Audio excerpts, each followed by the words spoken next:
recorded anyway. So thank you all for being here for this session on International Dickinson. This is a session that is actually a bit of a preview for a special issue of the Emily Dickinson Journal that will be released in the fall, Ryan, if I'm not mistaken, in the fall.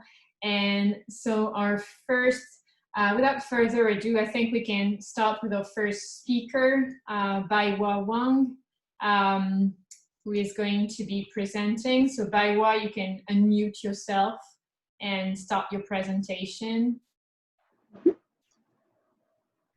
Hello, may I get started right now? Yeah, you can start, and if share my screen. Yes. Right. Yes. Okay. But it says that you are not permitted yet. Okay, I will allow you to share the screen. Is that okay now? Can you do it? No, not yet. I need you to permit first.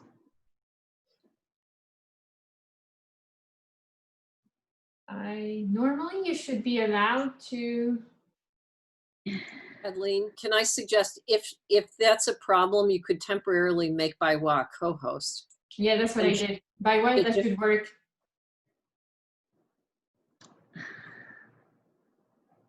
You should be able to share the screen. Does that work now?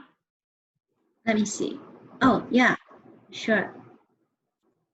It works now. Oh, perfect. Thank you, Baihua. So we'll now. Can you see it now?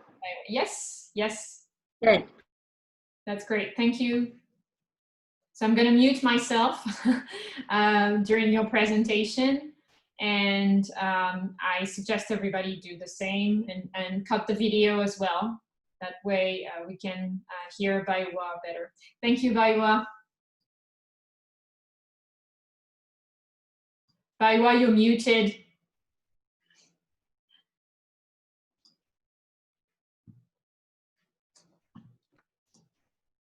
Baihua, you're still muted. We can't hear you. How about now? Yeah, now we can. Thank you. Oh, it cuts. So you have to press unmute because you're still muted. Hello? Okay. Hello? Yeah. Okay. Hello, everyone, friends and listeners. As you have noticed that the first part of my title is put in quotation marks. It seems lots of echoes. Okay, because I take it as an implicit plea made by Dickinson for her recipient, and now for us. Oh God, I'm not going to listen to this. This is terrible.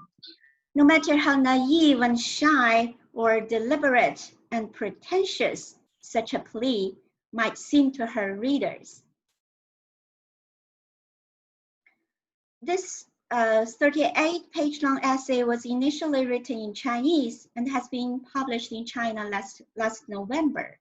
I thank Dr. Fan Xiaohong for translating it into English very recently. My essay is formed into a play in 5 acts. In doing so, I'm trying to represent the psychological drama directed by Dickinson herself in the letters. As you know, Dickinson sent 6 letters to Dickinson before the activist went off to the battlefield. Those are the poems closely related to this topic, which I discussed in my essay. I also hope to draw attention to a series of articles by Dickinson. The last 3 are retrospective ones, which vividly illustrated how Dickinson's dramatic technique seemed to have worked. Now opening. She sent the letter to Higginson, a stranger, with no greetings, no courtesies, no self-introductions. She penciled her name on a card and put it in a smaller envelope. The letter was delicately riddled. The most mysterious riddle was the letter itself and its strange signature. What is true did the riddle hide? Could the recipient get the clue? Various interpretations are already countless. However, with the help of a more comprehensive study of the gender and publishing culture of the mid-19th century, we can hear a voice emerging between the lines more and more clearly. Will you ignore my gender? Dickinson seemed to be asking her recipient to think of her as a poet rather than female poet. Yet this plea happens to reveal the most profound anxiety and coping strategy of a female poet about gender identity, which neither her contemporary nor future readers would be able to ignore. Act 1, a young contributor. As many scholars have pointed out, Dickinson's posture as a novice was probably a response to letter to a young contributor. It's worth noting that Higginson began the open letter with a special greeting to female readers, saying that he found many of the handwritten manuscripts to be distinctly feminine, despite their names sounding male-sounding names. It was not hard for her to speculate from Higginson's previous articles that this literary leader always stood up for women's rights.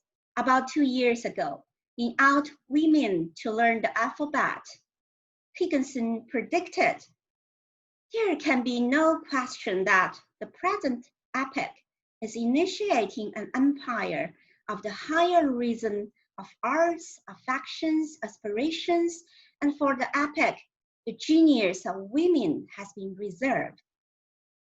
Though the 2 articles by Higginson were so encouraging to female contributors, it is a wonder, in her letters, she completely avoided any relevant hints.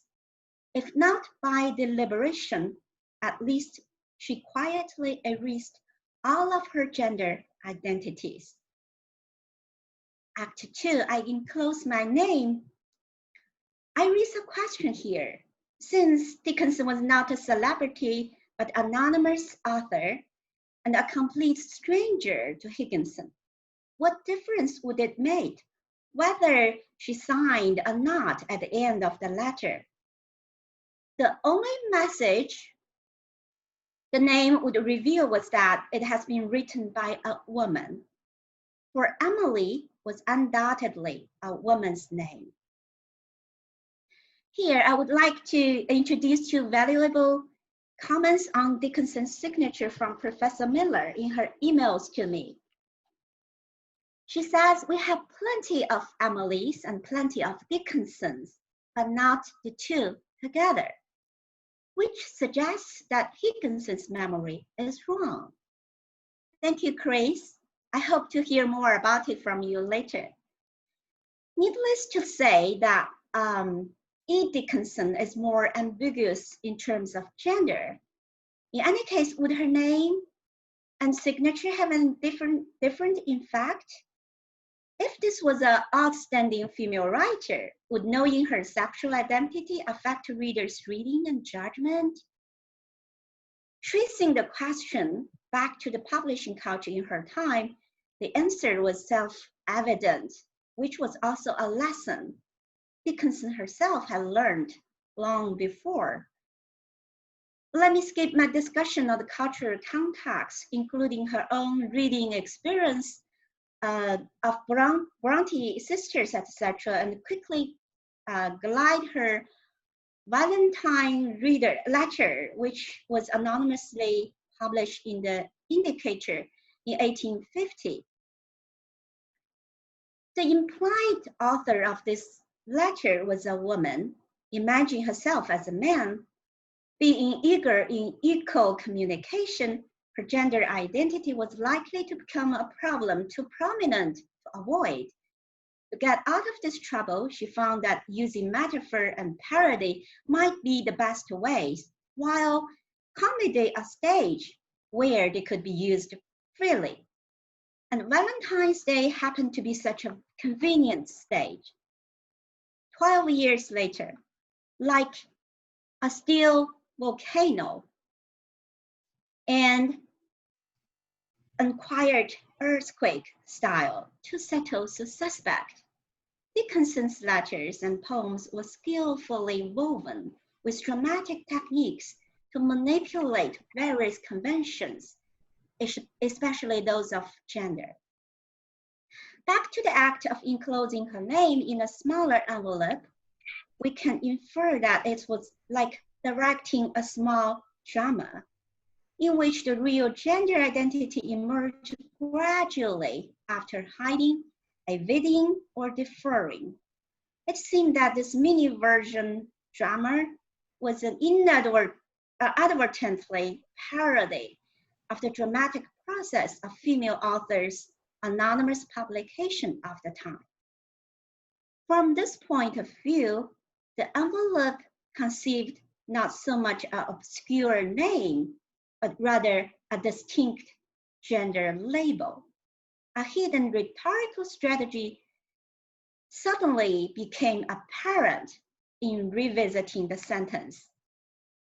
By setting I enclose my name as a prerequisite for asking you to tell me what is true, she was pleading and reminding him that since I put my name in the envelope, you can ignore my identity for now, then please tell me the truth.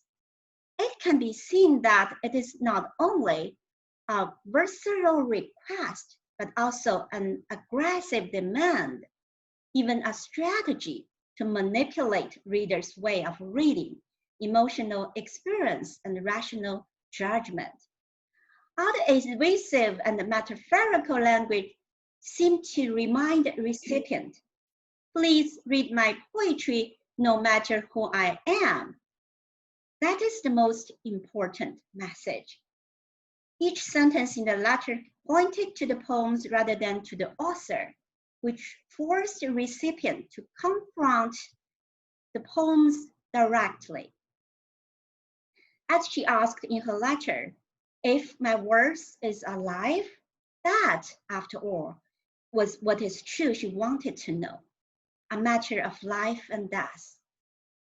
This brings me to Act 3 and Act 4, in which I discuss Dickinson's reading experience of her letters and poems to show how Dickinson's genderless strategies worked on him and actually led him to confront the epistemological predicament or trying to think with Dickinson, the two words I quote from Jed Deppelman's work. 30 years later, Dickinson recorded his psychological experience of receiving Dickinson's first letter, which seemed to have met her expectation perfectly. In Act 5, I speculate why Dickinson avoided talking about her female circles and women writers who read and appreciated what beauty refers to, who are beauties in the only kangaroo, and I cannot dance upon my toes. Again and again, we hear the request for, will you ignore my gender? But I'm running out of time. Let's dash to epilogue. After she sent in the 6 letters, their friendship entered a smooth course under the command of Sailor Dickinson. It was about this time when Dickinson wrote down, "I die for beauty." The poet seemed to rehearse for herself a posthumous drama. Though life can pass away, tombstones can be covered with moss. Poems like little genderless tombstones carved on paper, so incised and long-lasting. On the other hand, Dickinson's strategy of ignoring gender causes more entanglement between her legacy and the construction of female literature history. Following Dickinson's circumference, these reflections will constantly break through boundaries and expanding into the unknown. Thank you all for listening. Thank you so much, Baihua. And this was for a brilliant presentation. Yes, you can use the thing. Thank you so much. Thank you. And okay, we're now going to move on to our second panelist, Juan Carlos Calvillo. Juan Carlos, do you want to present live or do you want me to play your recording? If you could play the recording, please, Hadley. Thank you.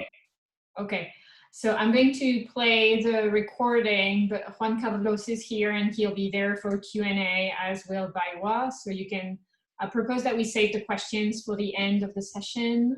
That would be, I think, much better. So I'm going to play the recording now.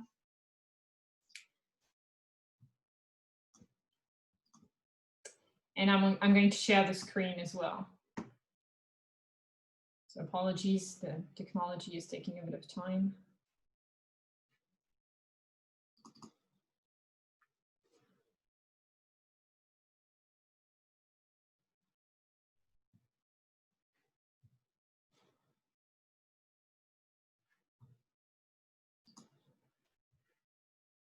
Okay.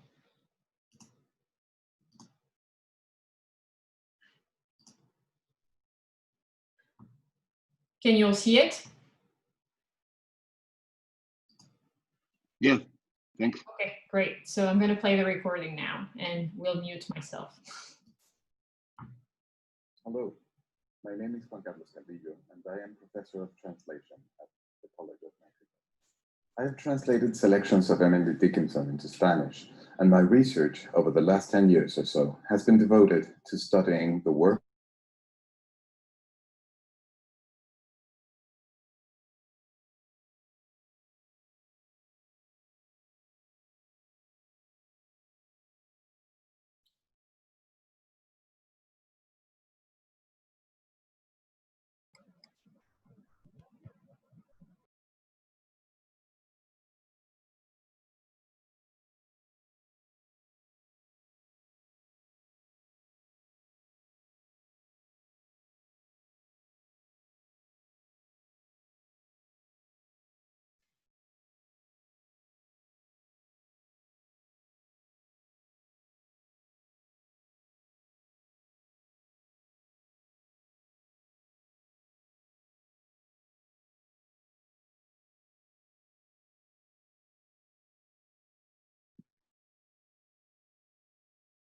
Adeline, I think there is no audio.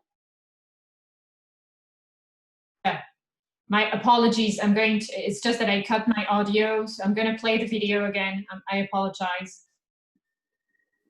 Thanks. Hello, my name is Juan Carlos Calvillo, and I am Professor of Translation at the College of Mexico.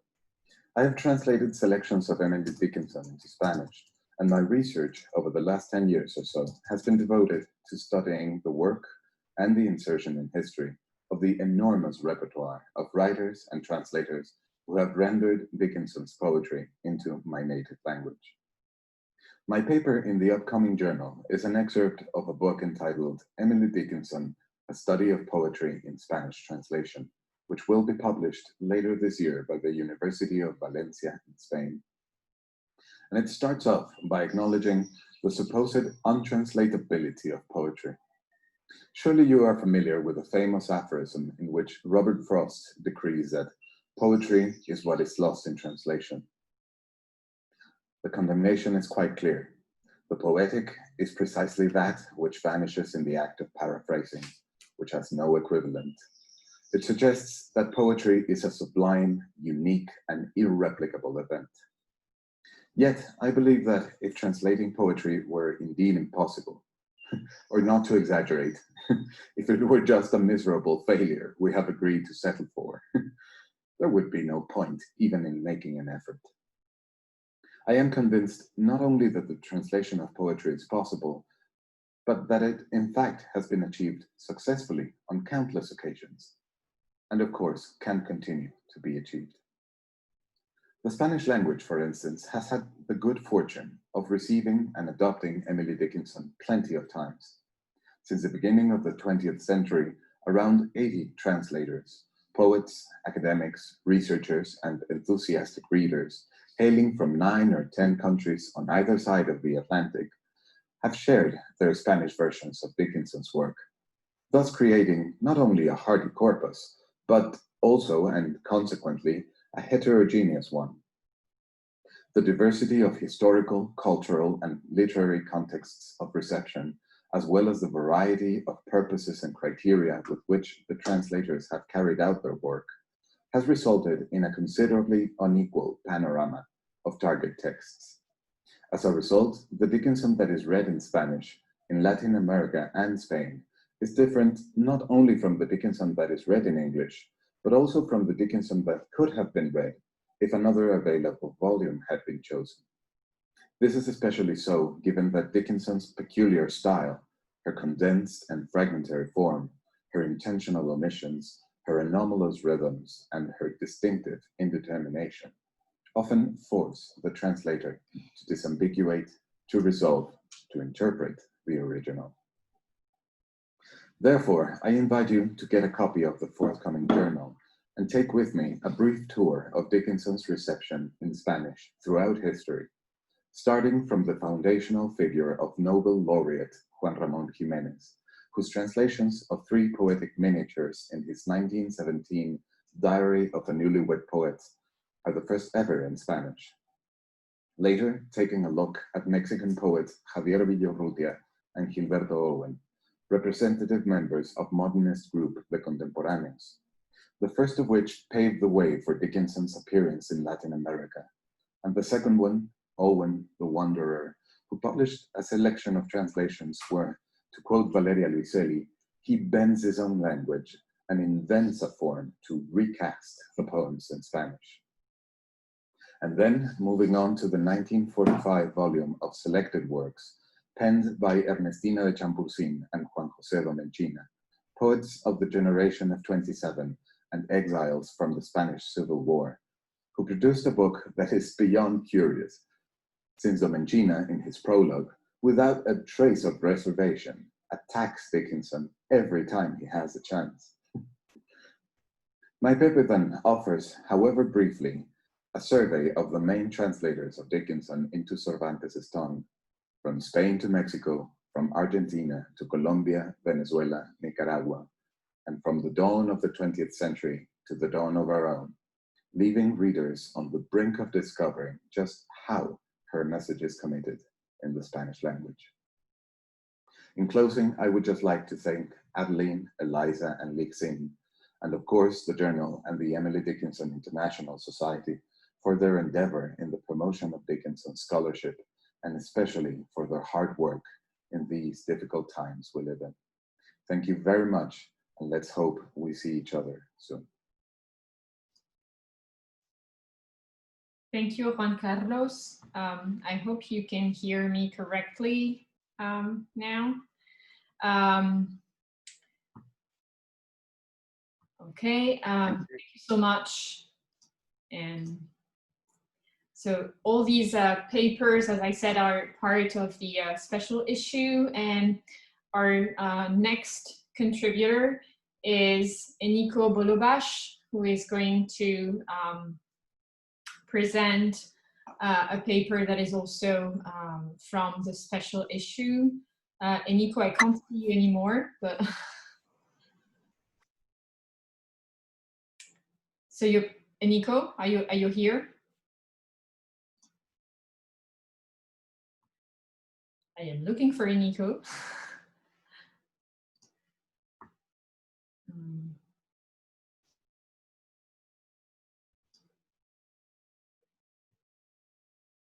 Just a minute. I'm Tarek, can you see Enikő somewhere? No, I'm looking as well. I can't see.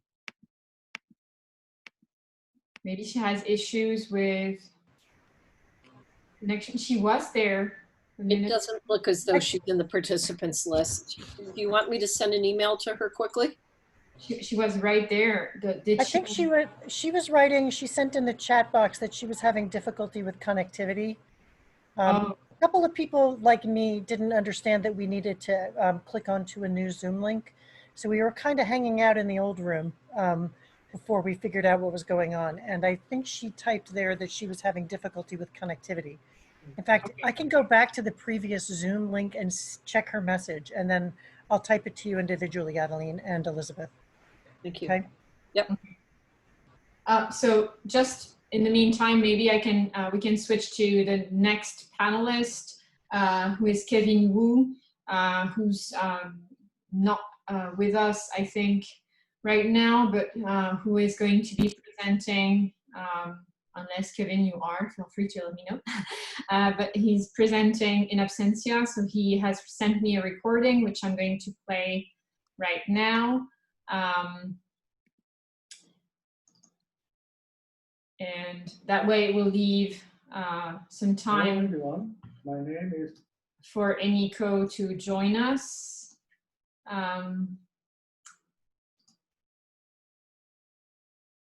Okay, I'm going to share my screen, and that way you'll be able to see Kevin Wu's presentation.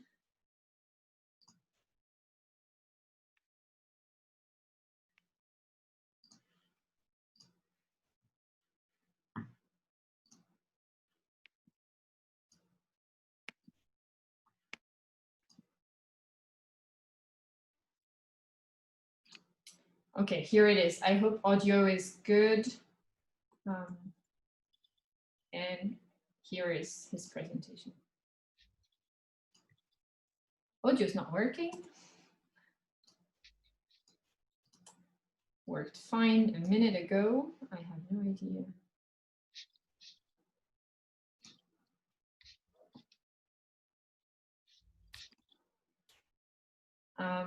Somehow it's not working. You can't see. Can you hear me or?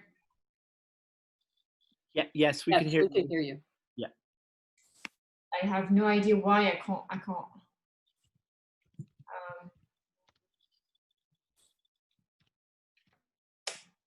I'm going to try again.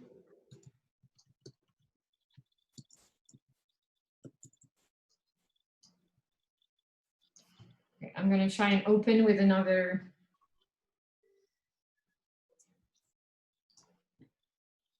Sorry about that. It's technical difficulties.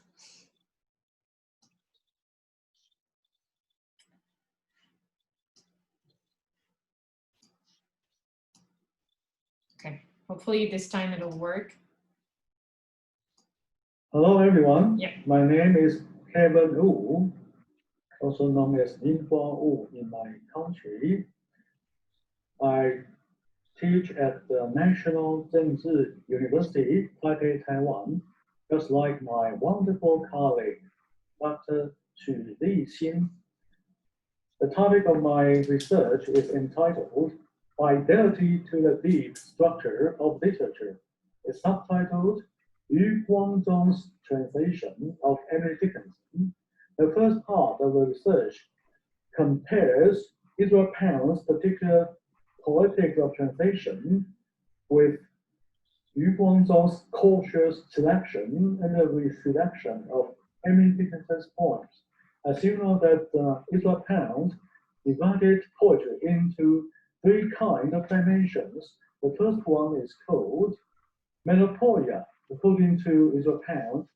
Melopoeia refers to poetry that focuses on special kind of sound effect, and therefore, those kind of poetry, those kind of poems cannot be translated into a different language.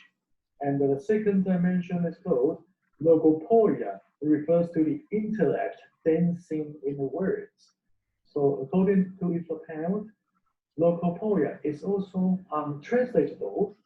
And the third one is called, the term of its account is phenopoeia. Phenopoeia refers to poetry that focuses, that makes most of the image. Okay? Image represented through words. And according to his account, poetry of phenopoeia, they are translatable. So a translator has to select those kind of poems to translate into his own language.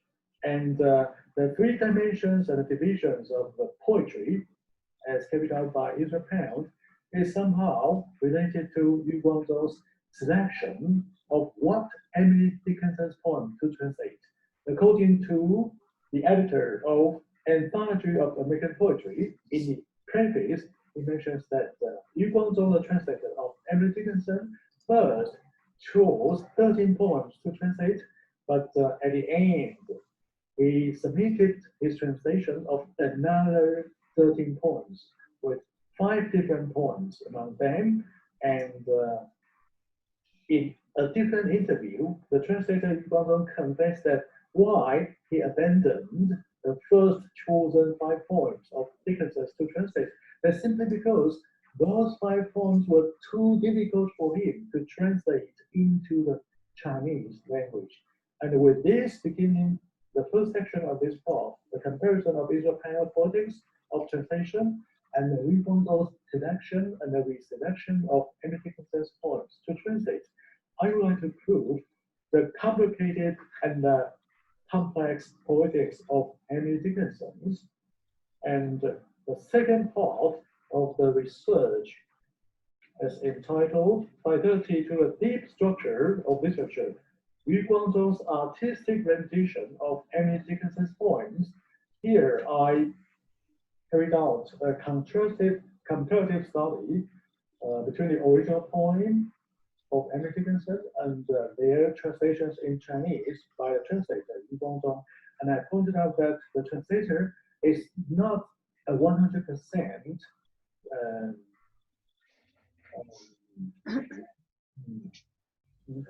not 100% believer of absolute fidelity in translation. However, what he resorted to is some kind of practical faithfulness, practical fidelity. That's why I say, I use the term fidelity to a deep structure of literature. For example, in Emily Dickinson's poem, there was no title, verbal title to the poems. But Yu knew quite well that a poem without a verbal, charming, attractive, powerful title in Chinese tradition simply won't do. So he added certain title or certain title to his Chinese translation. Besides, for the same words in the title and the words in the stanzas, Yu used different kind of translation. He endowed more classicality and poeticality to the words in title itself than the words in the stanza, in the lines, because he knew quite well that there is a certain Chinese literary tradition, and the tradition simply requires this kind of distinction and this kind of very, very economic and powerful and very poetic and very musical and a very dense title for a poem to be charming and to arouse the audience attention. So he paid attention to titling, he added translation to the title, and then he also represent the stanzas in Chinese with proper and adequate rhyme scheme, and a faithful to the form and to a colloquial style for the stanzas, the close stanzas of the poem. And overall, besides, he paid attention to certain diction, to use words, lexicons of a certain register. We call it the poetic register or literary register.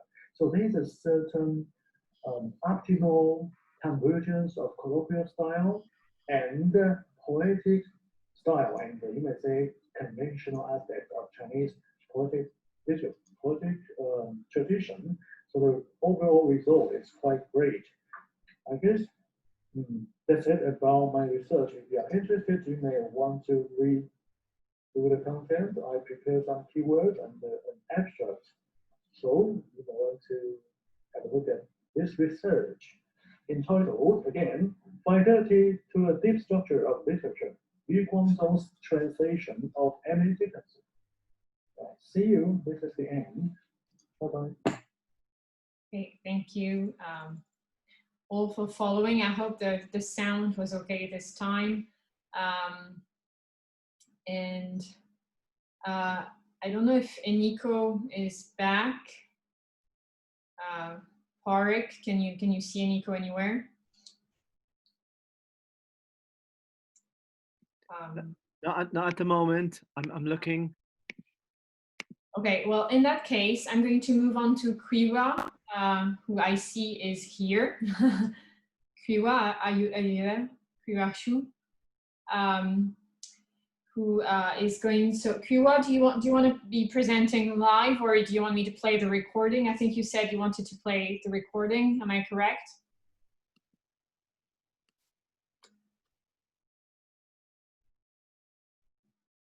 I can't hear you, but I assume I'll play the recording that you sent me, and that you'll be here for a Q&A. So I'm going to share the screen again, and Cuihua is also one of the contributors to the special issue.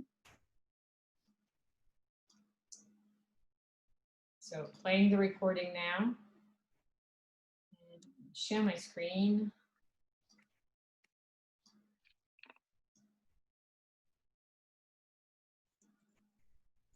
Okay, I hope everything goes fine.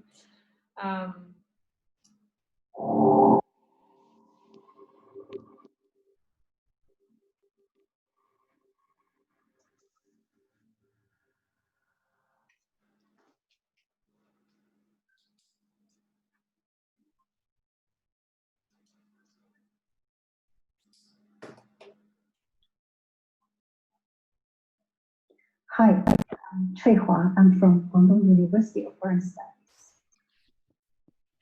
First, I'd like to give my thanks to the organizers of this meeting. Thank you for all the efforts that make this digital meeting possible. I feel greatly honored to participate in this meeting, the 2020 annual meeting of the Emily Dickinson International Society. Dickinson at a Distance. 2020 is a special year for all of us. We have to get this done at home and at a distance. The good thing is, in Dickinson's words, abiding distance is until thyself be loved.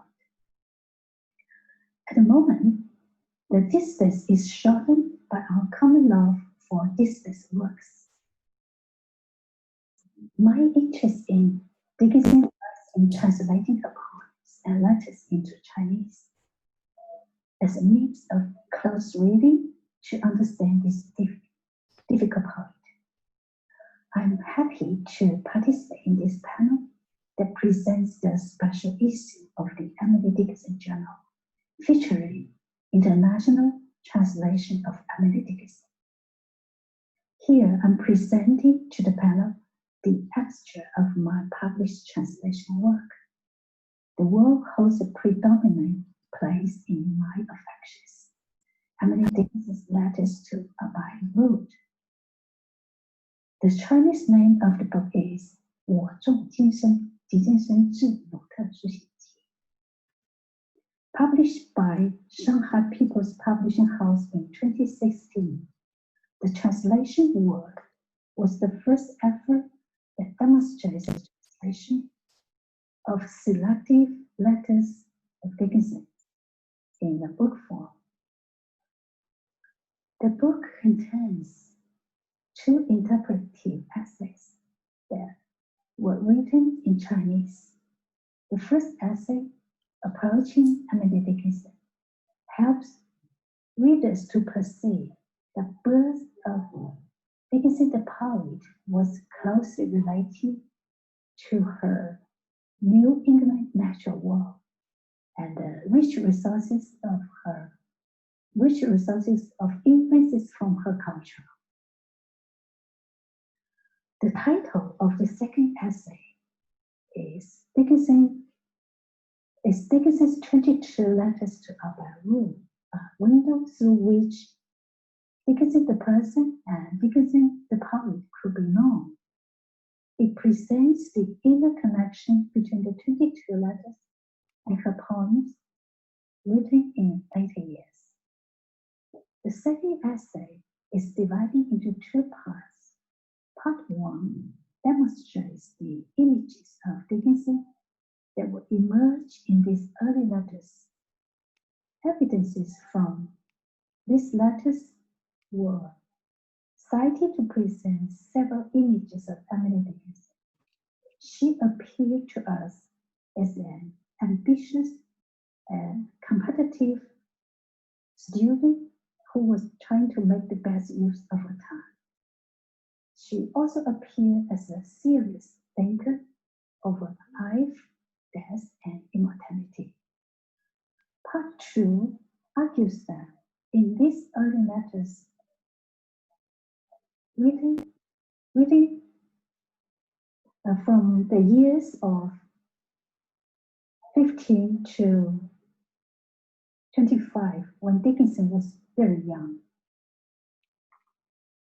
Dickinson expressed views that were later frequently expressed in her letters, in her poems. Her views expressed to Baihua on death, religion, time, choice of life were later frequently echoed in her poems. In general, my translation and the two interpretive essays offer some help to readers of Chinese who are not Dickinson scholars to approach Dickinson. The abstract will be published in the upcoming special issue of the Emily Dickinson Journal. I'd like to give my thanks to Lixin, Adeline, and Eliza for their editing. Thank you. Thank you to Cuihua for her wonderful paper. And if Enikő is back, maybe we can have Enikő live, but I still don't see her among the participants, which is not a problem because I have a backup. So I'll use the backup now.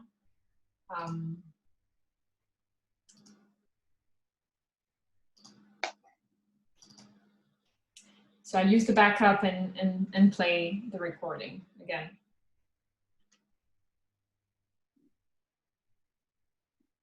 Just give me a minute to open the PowerPoint and it should work.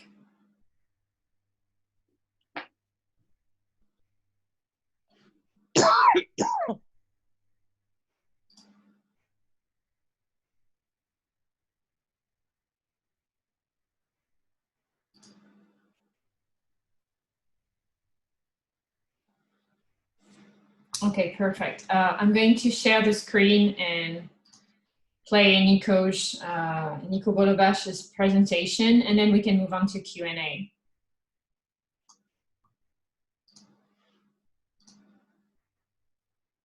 Okay, so you should all be able to see it. Good morning. Greetings to everyone from Budapest, Hungary. This is Enikő Bollobás, and I'm going to give a very short overview of my critical study on Dickinson, which appeared in 2015 in Hungarian.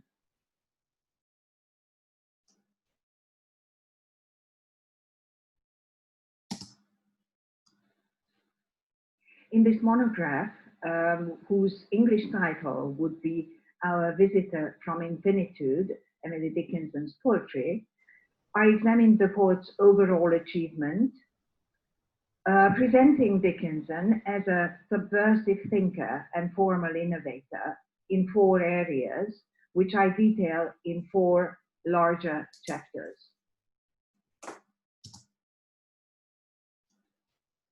The first chapter, entitled Formal Linguistic Innovations, surveys Dickinson's subversive language and form. Here I discuss syntax and lexicon, orthography and punctuation, focusing especially on verse form, visual presentation, stanzaic and metric structure, grammatics and rhyme, highlighting in each case the innovative gesture of the poet who consistently deviated from prevailing norms.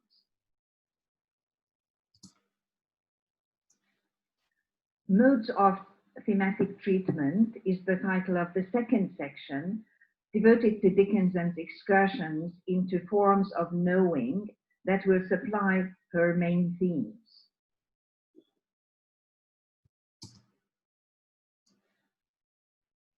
I identify 4 modes of thematic treatment. The first one is aesthetics of process and transition. The second, inspection of inner events. The third, epistemological and cognitive uncertainty. And the fourth, multiple selves or multiple spaces of the self, her internal quarrels, her civil war of the soul.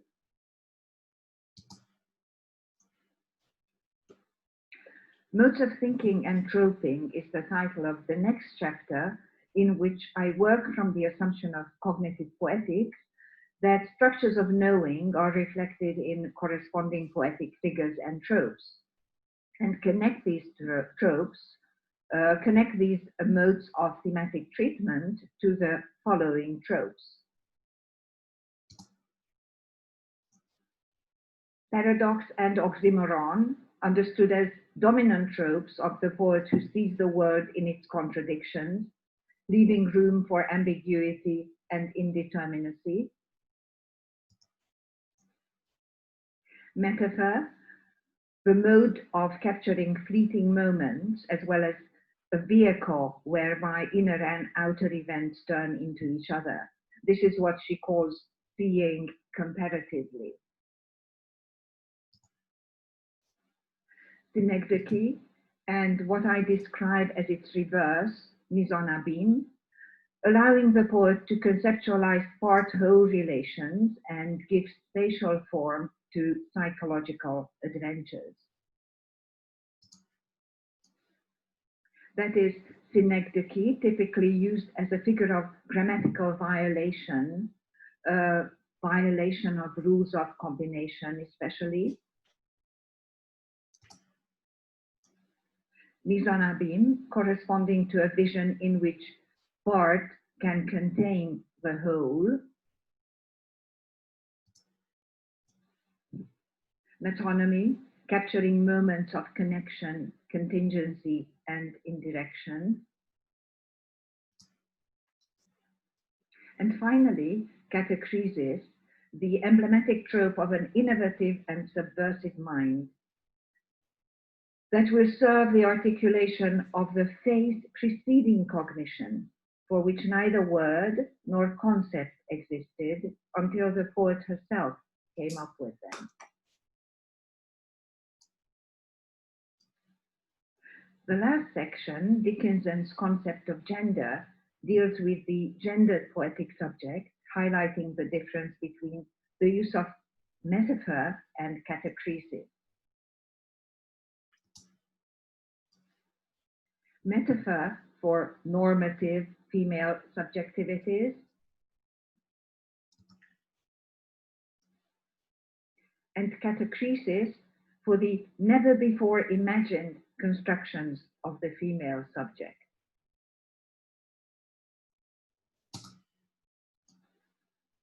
Thank you and enjoy your conference.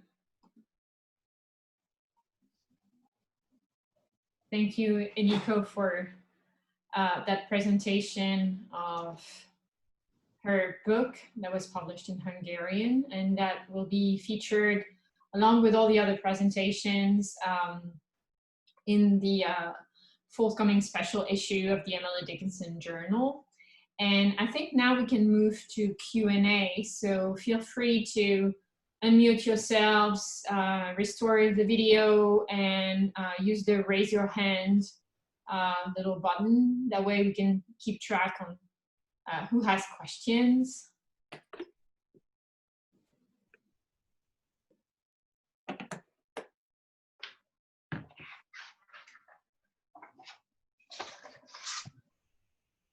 I have to be quiet now, I unmuted. Yeah, I don't see any raised hands, so go ahead, don't be shy. Okay, so I'm going to use my prerogative as chair to kick off the questions in that case. And I'm going to ask the question to Baihua because I was really interested. Could you tell me more about the way you're using the poem I Cannot Dance Upon My Toes in terms of trying to reveal, if I understood correctly, trying to reveal her gender or sort of persistence of her gender in Emily Dickinson's poetry, the way you used it? I did go over several poems in my essay, but I just didn't have time today. But I think I'm trying to focus on the psychological effects on the recipients and how this kind of, gender identity can be avoided, what is your question again? I'm sorry. Was how does the poem I Cannot Dance Upon My Toes play into what you were saying about hiding or revealing the gender? You mean in her poems? Yeah, in that specific poem, I Cannot Dance Upon My Toes. Mm-hmm. There's so many, but I just show the, you mean I cannot dance on my toes, right? Yes. Yeah. In that part, I try to argue that actually there is something mentioned by Higginson in his articles, quite closely related to this beauty question, because I think why she suddenly used this word beauty. So what does beauty mean to her, and what does beauty refer to? So I actually find an interesting message in Higginson's article, and also that was responded by Dickinson in her I Cannot Dance on My Toes, because it was sent to Higginson in her second letter. So I try to make those two texts explain to each other. Okay. Yeah. I see Greg has a question. Yes. Am I clear now? Yep. Okay, good. This is for Juan Carlos. Someone such as him who has worked so long translating and thinking about translation deeply, Spanish particularly. My question is, I've recently had a poem of my own translated in a Russian magazine, and I've also had an essay on Dickinson published in that same magazine later on. And the editor or the publisher sent me back, he had to paraphrase my English, or rather, he translated my own poem, but when it came to the Dickinson essay, I used, my main poem was This World Is Not Conclusion, and the editor did what was called a line-by-line literal translation for the Russian readers. And it's just, my question is, how does one deal with a language that is so different that one has really no sense of? knowing what their understanding of your original language is back and forth. It's probably an age-old question of translation, but I wonder if Juan Carlos has any thoughts on that. Hi, Greg. Thank you. Well, I don't know if this answers the question, but I tend to quote Valérie on this and say that literary translation and especially poetry translation, it's not a question of translating word for word literally, but rather to aim for analogous effects via different means, you know? Using the means of a different language in order to achieve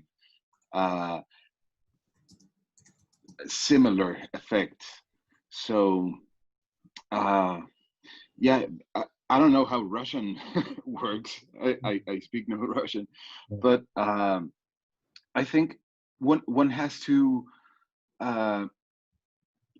try to aim for that, for effects that give you the same experience, the same reading experience, and that is why I think poetry translation is more frequently paraphrased than a literal rendering. I don't know if this answers the question. Thank you. Just if I could just say for a few more seconds, I have a book I thought to go grab. It's Translation Tradition Paul Celan in France is the name of the volume. And there's a strange page here. There's a Jean Dev, who is Celan's friend, a poem in French that was translated by Celan into German. And then on the same page, someone translated Dev's French poem into English, and someone else translated Celan's German translation into English. And the two English poems that result are absolutely different. And so, yes, we can translate and from the translator's point of view and the translator's readers, that's great, but is it something lost or something gained, you know? Thank you. I think we have time for one last question because we don't want to be too late for the next session. And Chris, you raised your hand, so I think we'll take Chris's question, and then I'm going to invite everyone to go back to the program with all the links and to click on the link for the next session, which is chaired by Porrick. So we're going to listen to Chris's question, and then I invite you to leave this particular session and click on the next one. Okay, so Chris. Thank you, Adeline. This is also a question for Juan Carlos. Would you say that there is much interest now among contemporary Spanish poets in Dickinson's work? That is to say, do you see her poetry as having a kind of infiltrating influence or being a part of the sense of interesting things to do in poetry today in Spanish? Yes, of course. It's very much alive and kicking, Dickinson's influence right now. It's only very recently that there were 3 complete translations of the poems. One of them penned by Ana Mañero and Maria Milagros, who are here with us today. There are a number of rewritings and reinterpretations of Dickinson. In Mexico, we have a few, and it is very much a subject of interest right now. Yes. Thank you. Okay, so I invite everybody to exit this session. You can leave the session and then click on the next one, and I will see you there in a minute.